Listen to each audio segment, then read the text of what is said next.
Hola, buenos días. Mi nombre es Eric Martínez y con mi compañero Roberto García Ceballos, yo trabajo para las escuelas de la comunidad de Elkhart y Roberto para la Universidad de Illinois en Chicago. Y nuestra presentación es Mi nombre, mi casa, discusión y creación textual para una clase de español como lengua de herencia. Bien, como acaba de decir Eric, la propuesta es una unidad didáctica que va dirigida a estudiantes hablantes de español de herencia en Estados Unidos, más o menos de 15 a 20 años. Y recordemos que un hablante de español de herencia se refiere a estos chicos que ya sea que han nacido en Estados Unidos de padres hispanoamericanos, hispanohablantes, pero que debido al contexto son dominantes en inglés o que han nacido en países hispanos, pero que han migrado a Estados Unidos tempranamente y otra vez la lengua que dominan es el inglés. En este caso, nuestro público objetivo tiene un nivel de dominio intermediate low, intermediate mid, según el ACTFL, que es más o menos A2, B1, según el marco común europeo. Material de input que vamos a utilizar son 2 capítulos de la obra La casa en Mango Street. El enfoque es la enseñanza de lenguas basada en tareas y vamos a proponer nuestra propuesta va desde el modelo de aula invertida y la modalidad virtual con 4 trabajos asíncronos que serían a partir de Google Docs y 3 sesiones síncronas a través de Zoom. La primera parte del input, que es la viñeta 1, es el capítulo 1 de esta obra, La clase Mango Street de Sandra Cisneros, quien es una escritora chicana, es decir, de padres mexicanos, nacida en Illinois, en Chicago. Ella hace esta novela que está compuesta por vignettes que son, podrían ser traducidas al español como anécdotas o relatos cortos, relatos breves, que lo que buscan es eso, ¿no? Contar momentos anecdóticos. La primera viñeta de esta novela es La casa de Mango Street, tiene el mismo nombre que la novela. Un poco lo que hace es contar, describir sobre cómo era el lugar donde ella vivió de niña, que aun cuando es una casa propia, no es la casa que ella hubiera deseado, que siempre hubiera querido, como menciona en estas páginas. Siguiente. La siguiente viñeta que utilizamos como input es la viñeta 4, que se titula Mi nombre, y lo que busca la autora aquí es cuestionar a partir del nombre su identidad, ¿no? Y habla de que cómo es que en inglés no pueden pronunciar el nombre de este yo protagónico que es Esperanza, y que tiene ciertos conflictos, ¿no? sobre esto. Noten que este es justamente el nombre de la propuesta, Mi nombre, mi casa, porque a partir de estas propuestas, puedes pasar a la siguiente, Eric.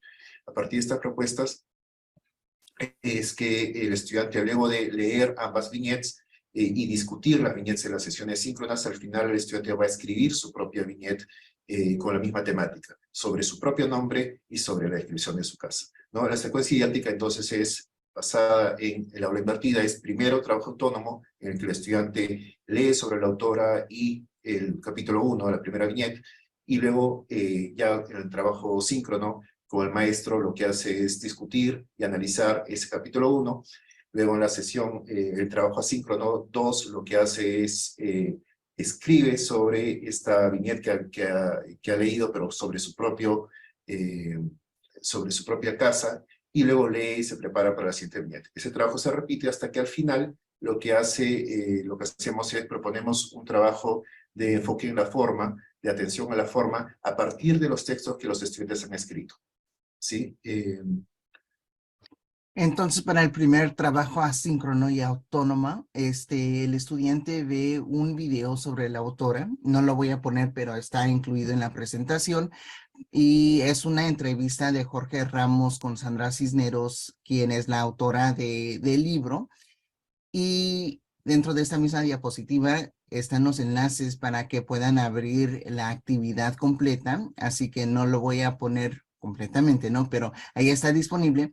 Y también incluimos lo que es el audio, porque cuando estamos hablando de una clase para hispanohablantes en los Estados Unidos, más que nada, estamos reconociendo que los diferentes niveles, ¿no? Entonces, a veces algunos necesitan más recursos que otros.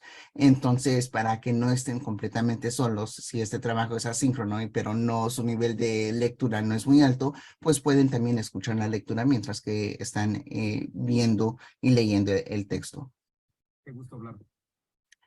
Para la sesión síncrona, actividades de análisis y discusión sobre la viñeta, una vez más, estos enlaces están disponibles. Entonces aquí lo que hace como la protagonista del texto, Esperanza, está describiendo su casa. La actividad primero le está pidiendo que dibuje los estudiantes la casa, algunas palabras de vocabulario y después hablar sobre el primer tema que es el hogar, ¿no? Tipo reflexión. Trabajo asíncrono y autónomo 2, el estudiante crea su propio viñeta. Entonces aquí tenemos un ejemplo de un estudiante que hizo su viñeta. Mi casa antigua, por ejemplo, les voy a leer nada más la primera línea, ¿no? Bueno, mi antigua casa era demasiado grande, teníamos un patio enorme, mi casa tenía 2 garajes, tenía 2 patios, uno por la parte de enfrente y otro por la parte de atrás, ¿no? Entonces aquí tenemos lo de 2 párrafos y esto puede variar dependiendo del mismo nivel del estudiante y después van a ir hacia algunas preguntas sobre este viñet que viene siendo mi nombre. Igual también está el audio para el siguiente capítulo. Sesión síncrona 2, actividades de análisis y discusión sobre la viñeta de mi nombre. Entonces aquí eso se puede hacer dentro de breakout rooms y los estudiantes pueden analizar estas preguntas de reflexión. Por ejemplo, ¿cómo pronuncian el nombre de Esperanza en la escuela?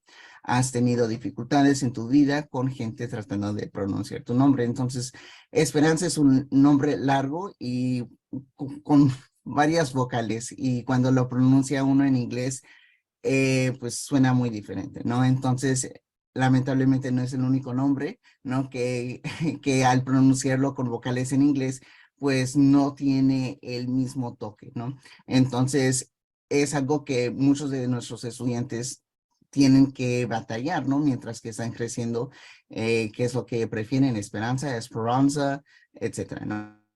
¿No?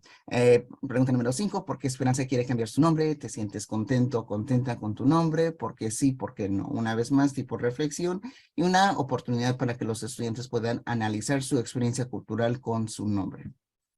Trabajo asíncrono y autónomo 3, el estudiante crea su propio viñet sobre su nombre. Y aquí una vez más tenemos otro estudiante y aquí ella pudo escribir más, ¿no? Una vez más, nada más la primera oración viene siendo, mi primer nombre siempre ha sido único a cierto punto. Mi madre me dio el nombre de mi tía y es algo que nunca ha sido algo que me guste, ¿no? Y después puede continuar el texto, ¿no?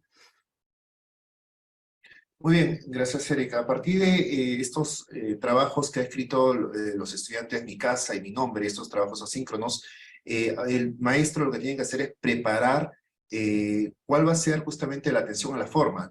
Y aquí es importante porque los estudiantes que son hablantes de herencia no tienen digamos, las características, los rasgos que tienen son distintos de los hablantes de lenguas extranjeras, ¿no? Digamos, puede ser que sean estudiantes iniciales, pero manejan muy bien el subjuntivo. Y digamos así, los errores que suelen tener son, como en este caso, de ortografía, no son tampoco los errores típicos de ortografía de los estudiantes, de los hablantes monolingües, como nosotros, sino más bien son errores que tienen que ver con la segmentación de palabras, en este caso porque hablan o escriben como hablan. Su dominio es en la oralidad más que en la escritura, ¿no? Entonces, por ejemplo, podemos ver aquí que hay una confusión en el verbo hacer y en ser, ¿no? Cuando dice, y si lo es un montón de nombres y letras, pero ¿qué le puedo hacer? ¿No? Claro, esta confusión no habría si fueran estudiantes de norte de España, pero en este caso sabemos que en América Latina no hay diferencia entre el interdental y la pico-alveolar. Y algo interesante también ocurre en la última oración de este mismo párrafo que dice, en inglés Jesús suena como Jesus, y de vez en cuando, y este de vez en cuando otra vez es una segmentación distinta de palabras porque está asumiendo que es el verbo de hablar. Entonces, no hay una conciencia, digamos, no han desarrollado una conciencia sobre la unidad léxica, sino es solamente un continuo de palabras. Y también puede verse en este caso cuando dice ahora va a casar, o sea, se va a casar, va a contraer matrimonio este año. Y noten que las vocales se juntan, no hay una supresión de esta vocal final este año, porque cuando lo habla como un continuo, ¿no? Y hay supresión de palabras átonas, por ejemplo, cuando dice yo he tenido, ¿no? Porque en el hablar rápido otra vez también el auxiliar se pierde. Entonces, son errores, como pueden ver, de segmentación de palabras, pero también hay errores que son consecuencia del calco gramatical. Por ejemplo, en inglés sabemos que hay un artículo que en español de los monolingües es de más, no es necesario, ¿no? Porque dice, soy un tío, no, algunos de ellos tienen hijos y soy un tío, cuando en el español de monolingüe sería y soy tío, ¿no? Sin este artículo. Esa inserción de artículo viene como calco del inglés. Entonces, a partir de toda esta información que el maestro lo que debe hacer es recoger a partir de los textos escritos, lo que vendría a hacer es trabajar, Eric, la siguiente diapositiva, realizar la sesión síncrona. Esa sesión síncrona en Zoom la proponemos con esta actividad. No sé si, Eric, puedes poner las pantallitas para que sean también, para que puedan ver. Hay un código QR ahí, si quieren pueden acompañarnos con el QR a hacer esta actividad, que es una actividad en WordWall, y son ejercicios muy parecidos a los ejercicios que Start Again, sí, que son muy parecidos a los que ustedes encontrarían en Duolingo, ¿no? Pero que están enfatizados en los errores frecuentes ortográficos y las características frecuentes de gramática que tienen los estudiantes. En este caso, oído un ruido, yo, el estudiante tendría que escoger. Si la respuesta es correcta, le sale el check de correcto, y si se equivoca, ¿no? Como por ejemplo en este caso, has ido, y dispone, digamos, has ido, como pueden ver ahí también una continuidad, un programa de segmentación, le va a salir error, y así sucesivamente realiza todos los ejercicios.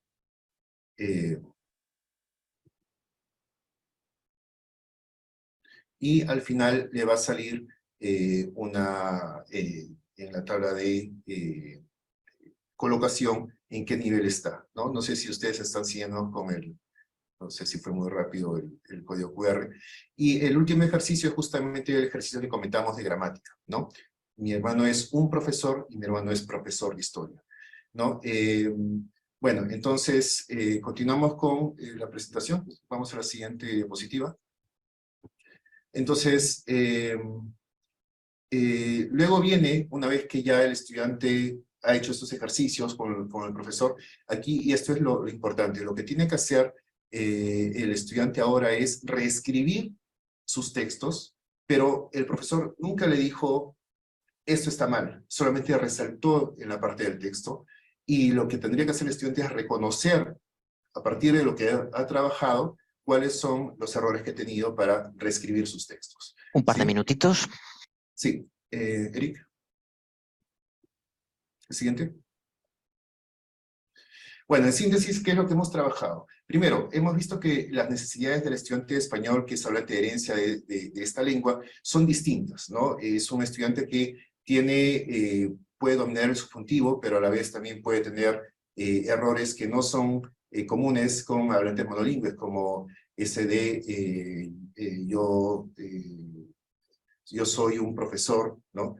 Luego la aplicación del aula invertida en contextos virtuales, que es muy necesaria, muy importante, porque así el estudiante puede trabajar autónomamente y también en cooperación con los demás estudiantes y con el profesor. El uso de literatura, noten que no solamente como input, sino también como base para el output, para un output que además es relacionado con su propia vida, como en este caso Esperanza, que es una chica que es hablante de herencia de español, al igual que ellos mismos, ¿no? Y la importancia de la posttarea y actividades de levantamiento de conciencia, como en este caso el Consciousness Raising, y que en este caso es que el estudiante note cuáles son las diferencias en la forma, para que él mismo, reconociéndolas, pueda reescribir su texto.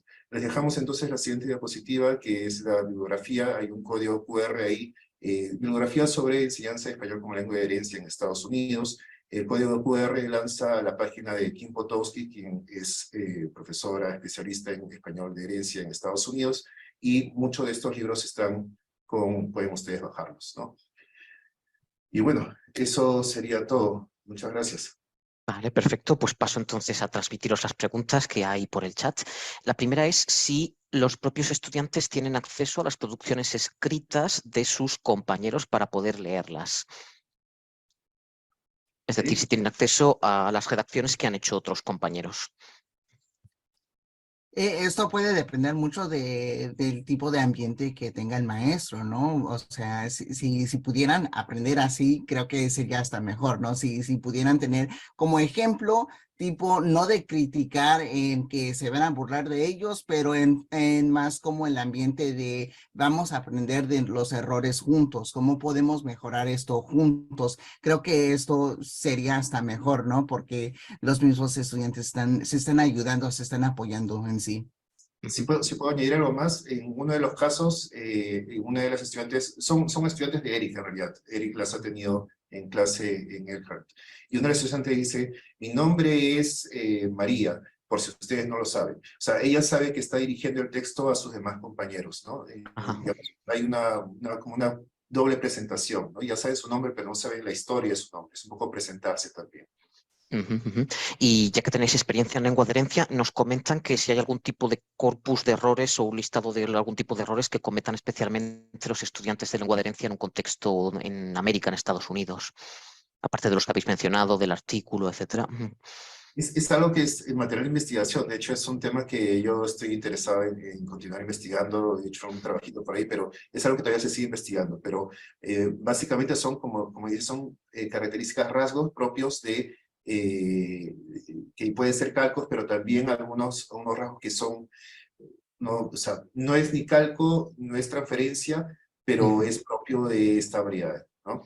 Y yo añadiría que puede depender mucho del mismo contexto, ¿no? Diferentes regiones de Estados Unidos tienen o más mexicanos o más venezolanos, más colombianos. Entonces esto puede influir mucho en el tipo de español de esa región y pues puede también influir en los tipos de errores que están cometiendo los mismos estudiantes. Eso y también que la generación también puede depender mucho. Si son estudiantes que acaban de llegar, si son estudiantes de primera o segunda generación, tercera generación, etcétera, ¿no? Cómo se usa el español en casa. Una cosa que quería añadir, justamente no sé si se han dado cuenta que tanto Eric como yo decimos errores entre comillas, porque en realidad no queremos valorarlos como tales, porque en muchos casos son rasgos, sobre todo léxicos, que son propios de variedades sociolectales que no son muy prestigiosas, ¿no? Que en sus países de origen no son muy prestigiosas porque en muchos casos los inmigrantes son personas con pocos recursos y entonces en sus propios países las variedades que ellos hablan no son variedades que tienen mucho prestigio. Entonces los estudiantes, los chicos que ya son hablantes de herencia, traen a colación algunas formas léxicas que suelen no ser prestigiosas, por ejemplo, AIDA, ¿no? Que son rasgos típicos de estudiantes de hablantes de herencia porque un estudiante de L2 jamás lo diría, no está dentro de su léxico. Y también nos plantean si tenéis algún tipo de herramienta de diagnóstico para saber hasta qué punto el estudiante tiene la lengua de herencia, si es primer, segundo hermano, hasta qué punto pues la habla más o menos en clase, si tiene competencia escrita, si tenéis algún tipo de herramienta de diagnóstico para tener un perfil, digamos, a comienzo de curso de ese tipo de estudiante. A ver, yo comento lo que hacemos en UIC, aquí en la universidad hay un programa de español que es Basic Language Program, que es para estudiantes que son monolingües, hablantes de inglés, y hay un programa de español para hablantes de herencia. Y lo que hacen es todos los estudiantes que cuando ingresan a la universidad y van a llevar español, y hacen un curso, un placement test. Y en ese placement test lo que hacen es hay unas preguntas que son preguntas más sociales, que dicen, ¿qué lenguas hablas en casa? ¿De dónde son tus padres? Entonces, a partir de esas preguntas, primero solamente de aspectos sociales, pueden clasificar. Y luego vienen unas preguntas que son más específicas, que son, por ejemplo, ¿no? Para completar, y si es que aparecen para completar, responden con ciertos tipos de respuestas, llama la atención para que sea hablante de herencia. Por ejemplo, si luego en su texto escriben cosas como aiga o el uso de ciertas palabras, frases como nomás, que no lo usa normalmente un hablante de L2, entonces ya es como una señal de alerta de que este estudiante es muy probablemente hablante de herencia. E Ahora, igualmente, sí, adelante, Eric. Sí. nada más para añadir, esto también, una vez más, depende mucho del programa que se esté manejando en esa escuela, ¿no? ¿Cuál es ese punto final? ¿Van a tomar un examen AP? ¿Van a tomar un examen IB? ¿Van a tomar, o sea, sí, depende mucho de cuál es ese final que se está visualizando para los estudiantes, de crear algo que sea para esa misma escuela, ¿no? Entonces, en sí no hay algo universal, porque eso depende mucho de lo que está pasando en cada escuela. Y una última pregunta, ¿qué recomendáis en cuanto a la lengua vehicular en clase de español como lengua de herencia? ¿Únicamente español todo el tiempo, alternar con el inglés, hacer gramática comparada? No sé, Eric, bueno, en mi caso es que, a ver, Eric trabaja con escuelas secundarias y yo trabajo en universidad. Entonces, cuando trabajamos con hablantes de herencia son públicos distintos, pero en la universidad nosotros maximizamos el tiempo en español. Y además que los estudiantes que son hablantes de herencia tienen la comprensión auditiva bastante desarrollada. El problema que tiene en muchos casos es la escritura, la producción escrita y también la comprensión lectora. Entonces, como lengua vehicular, la mayor parte del tiempo español, solamente en casos en los que pueda haber análisis contrastivo, puede utilizarse inglés como para decir, mira que en inglés dices esto, pero mira que esto no es en español. Pero es como muy focalizado. Vale, pues muchas gracias, Eric y Roberto. Sí, adelante, Eric. Para mí, lo que a mí me gustaba hacer era usar el code switching de vez en cuando, ¿no? Darles como ánimos para que ellos también se sintieran cómodos, porque a veces son muy tímidos al hablar solamente en español. Entonces digo, bueno, pues dame algo, ¿no? Entonces, si tienen que hacer el cambio de código, está bien, no pasa nada. Vale, perfecto. Pues muchas gracias. Damos paso a Natalia entonces para que lance la votación. Bien, muchas gracias por la presentación, muchachos. Vamos a dar inicio entonces a la votación. 1 minuto y medio, como siempre.